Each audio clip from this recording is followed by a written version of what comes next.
Je suis Daouda Koulibaly, je suis journaliste, blogueur et vidéoblogueur. Je suis journaliste indépendant. J'ai écrit pour El País, le plus grand journal espagnol. J'ai fait des piges pour le New York Times. J'ai aussi écrit pour la radio internationale des Pays-Bas pendant pratiquement 3 ans avec le projet Ivoire Justice. J'ai écrit pour le Nouveau Courrier ici à Abidjan. Et moi-même personnellement, j'ai mon blog que j'ai transformé aujourd'hui en média à part entière, voilà. Et j'ai travaillé aussi pour le site en ligne Politique Afrique qui est devenu après Pôle Afrique.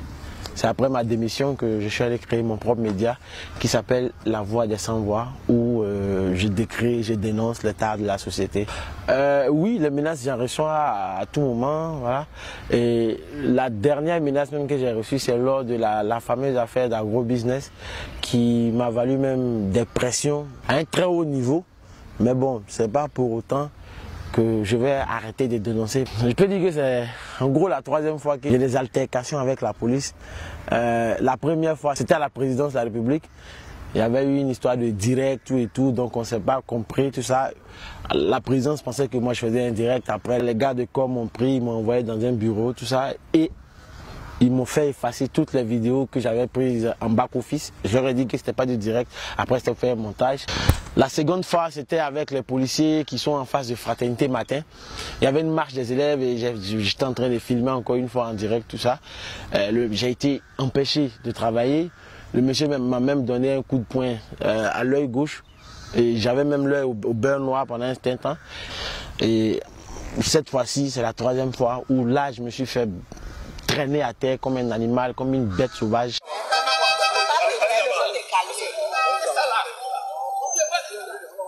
Comme il veut force, on lui montre force. On fait quoi? Hein? C'est chaud, ne réagissez pas ainsi.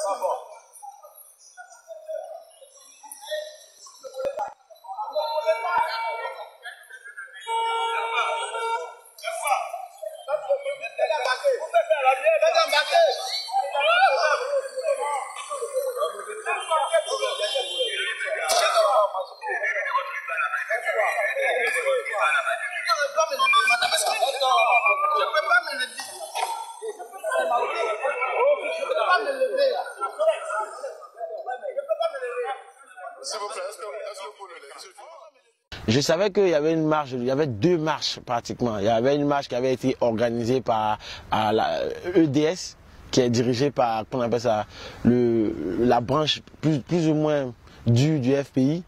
Et il y avait une autre qui était autorisée.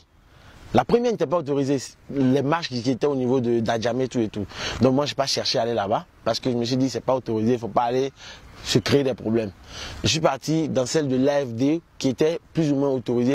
Le matin, je passais, j'ai vu l'important dispositif sécuritaire. Comme tout journaliste, c'est un réflexe. Tu vois un truc comme ça, automatiquement, je te dis, il y a quelque chose ici. Il y a de l'info ici. Donc du coup, je garde la voiture à la station et j'attends. À un moment donné, je me rends compte que les journalistes sont tous regroupés quelque part. Mais personne n'ose sortir sa caméra. Personne n'ose sortir. Même quand ils ont leur caméra, c'est à la main. Donc du coup, ils ne sont pas en position de filmer. Et je me rends compte que les esprits sont en train de se chauffer.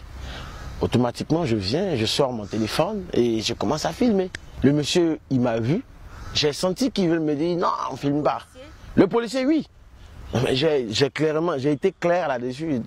On est devant une institution publique, dans un lieu public, pour un événement qui rentre dans le cadre de l'information.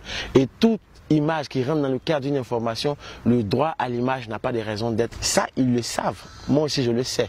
Et toute personne qui est JRI, qui est journaliste, reporter d'image, le sait pertinemment. Ou après, quand j'ai commencé à filmer la première fois, ils ont commencé à repousser et manifestants et journalistes. Ils nous ont dit d'aller derrière, de l'autre côté de la chaussée. Et c'est en ce moment-là que j'ai vu Madame Agnès Monet, qui est secrétaire générale du FPI, venir. Donc j'engage alors une interview avec Madame Agnès Monet. Et pendant cette interview, les policiers sont encore venus nous retrouver là. Ils ont dégoupillé le gaz lacrymogène et ils l'ont jeté parmi nous. Dans ce laps de temps où on se cherchait dans la fumée, on a vu M. Pascal Affinguessan en train de venir avec son cortège. Je lance alors mon direct avec lui, j'engage la discussion. J'avais tout en boîte, j'avais mon information et je m'apprêtais donc à répartir. Dès que je m'engage sur la voie, il y a un officier qui il est sorti du lot carrément. Il a couru. Il est venu vers moi. Tu es bête ou bien? Tu ne sais pas qu'on ne passe pas ici? Donc je marque une pause, je lui dis, est-ce que vous êtes obligé de me parler comme ça? Est-ce que vous savez que vous pouvez dire la même chose sans toutefois être discourtois à mon endroit? Il me dit qu'il s'en fout. Il n'en a rien à foutre. Et que lui, il s'en fout de moi, mon état d'âme. Et je lui ai rétorqué que si lui, il estime qu'il ne peut pas me donner du respect, rien ne m'oblige à lui donner du respect. Parce que c'est ça aussi qui est important. Lui, il est censé faire respecter la loi. Et dans son travail, le respect est de mise. La discipline est de mise. On ne peut pas manquer de respect à un citoyen comme ça. Je n'ai fait que le mettre face à son comportement discourtois vis-à-vis de moi. Automatiquement, l'homme a appelé des sous-officiers, 7 sous-officiers qui sont venus pour m'arrêter. Je leur ai dit non, ne me prenez pas par la ceinture parce que, c'est dégradant. Je suis prêt à vous suivre où vous voulez, mais ne me prenez pas comme ça. Mais ils m'ont pris. Pendant que l'un marchait sur ma cheville gauche, les autres me poussaient. Et dans leur volonté manifeste de m'humilier, de me faire tomber, comme je ne tombais pas, il y a celui qui est à ma droite a pris sa matraque et il m'a tapé sur le genou gauche. Et c'est à ce moment-là que je tombe. On me marche dessus, on me piétine, on me marche dessus. Même une bête sauvage, on ne lui marche pas dessus comme ça. Et pendant ce temps, mes camarades journalistes leur disaient non, ne faites pas ça, mais ils n'en ont que faire. Je leur dis calmez-vous, j'ai mal, la douleur va passer, je vais me lever, je vais vous suivre. Mais ce n'était pas leur problème. Il y a un qui est venu qui m'a pris par le col de ma chemise, qui m'a traîné sur pratiquement 1 mètre. Et pendant ce temps, certains étaient en train de me faire les poches. Et pour ceux qui ont écouté la vidéo, plusieurs fois j'ai répété ne me volez pas, ne me volez pas, ne me volez pas. À ma grande surprise, à un moment donné, je vois un qui a pris mon téléphone et ma Wi-Fi pocket. Je le vois en train de descendre en flèche. Malgré que je recevais des coups, j'ai crié non, ce policier c'est un voleur. C'est un voleur, il a pris mon téléphone, Comment se fait-il que quelqu'un qu'on est en train de battre devant Shell, la station Shell, mon téléphone se retrouve devant la CEI? Dieu merci, il y avait un officier qui était là qui lui a dit non, ne le frappez pas, ne le frappez pas. Mais les sous-officiers en place, je ne sais pas qu'est-ce qu'ils voulaient démontrer, qu'est-ce qu'ils voulaient faire. Ils m'ont battu, traîné jusqu'à la voiture. Ils m'ont mis là, ils ont mis 4 éléments de la police autour de moi. J'étais dans la voiture, assis au soleil pendant près de 1h30, voire 2 heures. J'étais assis. Après, il y a Fernand Dédé qui est venu. Il y a même Guillaume Bateau et Vincent Duhem de Jeune Afrique qui, eux, sont restés avec moi durant tout le parcours.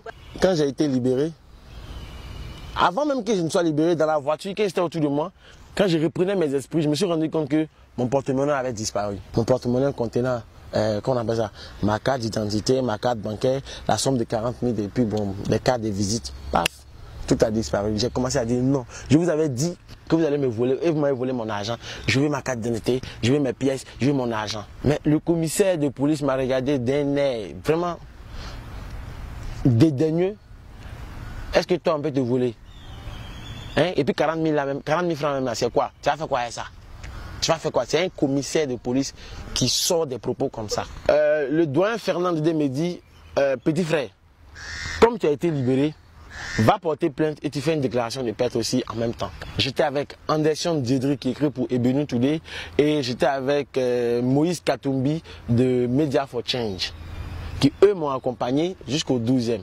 On arrive au comptoir, je demande à porter plainte.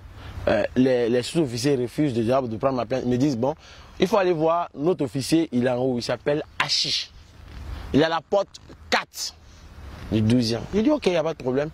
Et je pars, je monte, j'arrive, il nous demande c'est pourquoi. Je lui dis je suis venu pour porter plainte contre la police parce que j'ai été violenté, maltraité, mes droits les plus élémentaires ont été bafoués et pour couronner le tout, j'ai été volé par les mêmes policiers.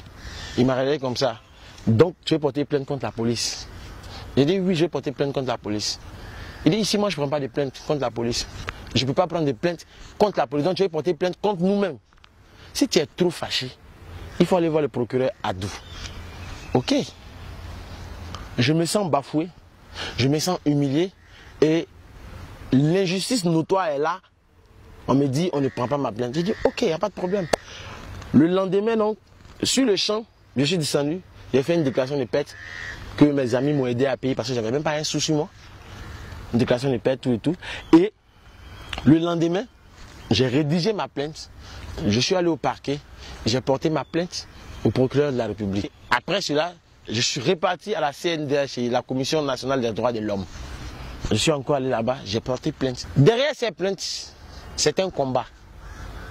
C'est un combat que je suis en train de mener.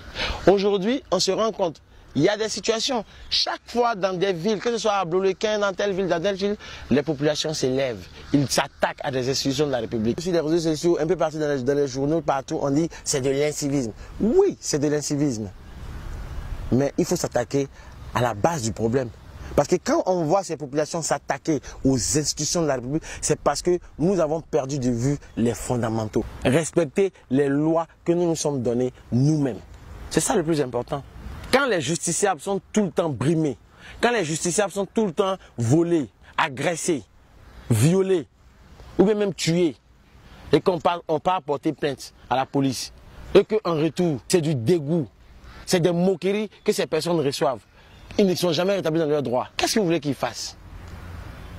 En gros, c'est une façon pour eux de dire non, ce qui m'est arrivé, il faut que je me rende justice. Donc cette plainte, pour moi, c'est un combat parce que je suis prêt à aller jusqu'au bout. Je vois Olga Otro, de nouveau réveil, en train de se faire gifler au palais, là-bas, au palais de justice et être mis au violon. Mais qui vous a dit qu'elle n'a pas porté plainte? Elle a porté plainte. Mais sa plainte n'est jamais arrivée quelque part. Cyril Djedmel a été tabassé. Qui vous a dit qu'il n'a pas porté plainte? Il a porté plainte. Mais où est-ce que c'est arrivé? Ça n'est arrivé nulle part. Et c'est pour cette raison que je me suis adressé directement au procureur de la République, M. Adou Richard, pour lui dire que pour une fois, il faut qu'il puisse se saisir de cette affaire. Parce que trop, c'en est trop. Les journalistes de Côte d'Ivoire se font tabasser, humilier. Au-delà même des journalistes, des simples citoyens se font tabasser, humilier, nuit et jour. Qu'est-ce que lui fait? Moi, je pense que Adou Richard est un très bon magistrat. Et je pense qu'il va se saisir de cette affaire-là. Il faut que cette affaire soit tirée au clair une bonne fois pour toutes. Parce que si ce n'est pas fait, ok, on comprendra qu'en Côte d'Ivoire, 1, la liberté d'expression n'existe pas. 1, la liberté individuelle n'existe pas. La liberté d'informer n'existe pas. En gros, dans quoi est-ce qu'on est? Je pars du principe tout le temps. Et ça, je le dis, il n'y a rien de plus important pour une démocratie qu'un électorat bien informé. Si nous, journalistes, ne pouvons pas faire notre travail, si nous, journalistes, ne pouvons pas informer les gens, or, l'information est un droit. Si on ne peut pas informer les gens, qu'est-ce qu'on doit faire? Vous savez, ce serait méchant de ma part de dire qu'il n'y a pas eu des avancées au niveau des droits des journalistes en Côte d'Ivoire. Il y a eu beaucoup d'avancées. Mais qu'on le veuille ou non, il y aura toujours des brebis galeuses dans cette corporation de policiers. Et ce sont ces brebis galeuses-là qui entachent le travail des gens. Donc, je ne peux pas dire, parce que la liberté n'est pas totale. Beaucoup a été fait, mais beaucoup reste encore à faire. Donc, c'est ce que je peux dire, Madame Kassi, à ce niveau-là. Mon message à l'endroit du ministre de la Communication, c'est que je souhaite que Bruno Nabagna-Koné, ministre de la Communication, s'accorde avec son collègue ministre de l'Intérieur, de sorte à ce qu'on trouve un canevas, pour ne pas que ce genre de dérive-là puisse encore arriver. Et eux, ministre de la Communication, le ministre de l'Intérieur et le président Alassane Ouattara, vous êtes les garants moraux de cette loi-là. Si vous ne la faites pas respecter, qui va faire cela à notre place? Je vous appelle à toutes ces personnes éprises de liberté à soutenir ce combat, à mener ce combat avec moi. Ne regardez pas au visage de Daouda Coulibaly, non.